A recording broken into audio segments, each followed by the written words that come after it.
para llegar a ese nivel de acoso o ese nivel de fascinación por una persona y no poder respetar y no poder ver de otra manera que no sea de una manera patológica? Y para tratar de entender esto, ¿qué pasa? ¿Cómo se vive de un lado y del otro? ¿Y cuáles son aquellas señales de alertas para evitar llegar a una situación de estas características? Tenemos al doctor Roberto Re, él es psiquiatra. Doctor, ¿cómo le va? Buen día. Cecilia y José los saludan.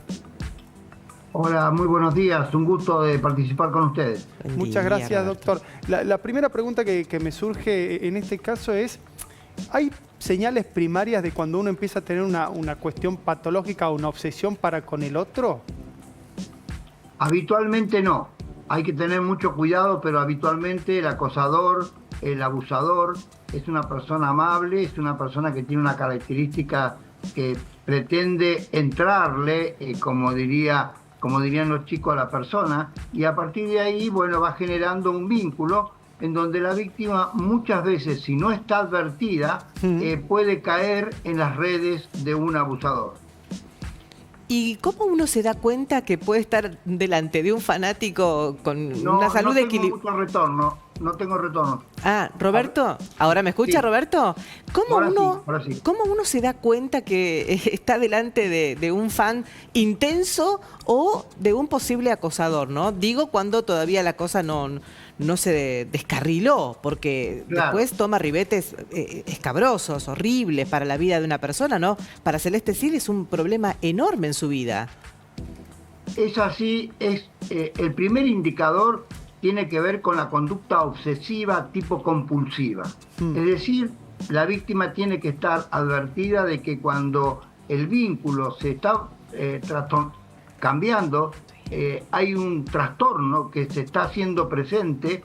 Este trastorno siempre es de características obsesivas y muchas veces compulsivas.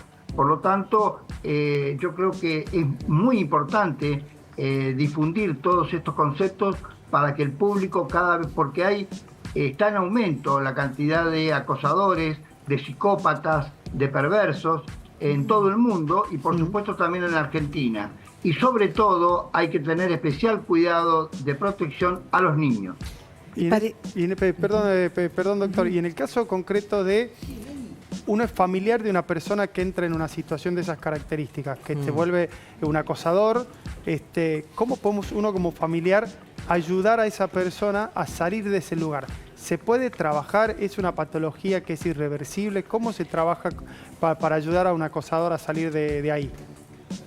Por supuesto que hay que trabajar sobre la víctima y sobre el victimario. Es decir, la víctima, por supuesto, las redes sociales y sobre todo las redes familiares, por supuesto, con apoyo psicológico, con concientización social, concientización en el sentido de que muchas veces la víctima se siente culpable por una determinada situación. Y con respecto al abusador, por supuesto que también tiene que saber el abusador que está la ley.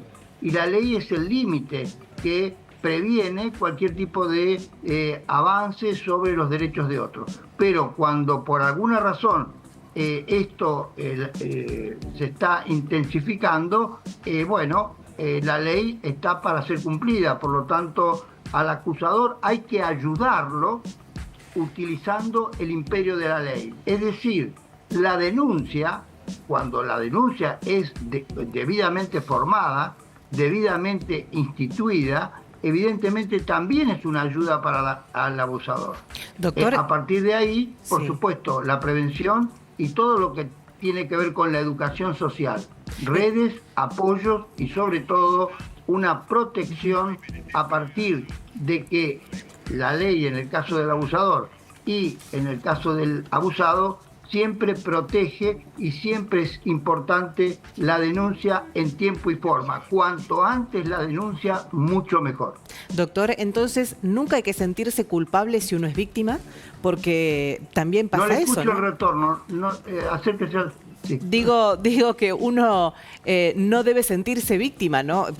Culpable de esta situación cuando uno es víctima, porque, a ver, mujeres muy hermosas hay, mujeres con una excelente posibilidad de actuar, de llegar a una gran cantidad de gente hay, y uno se siente como especial porque le tocó ese fan alocado.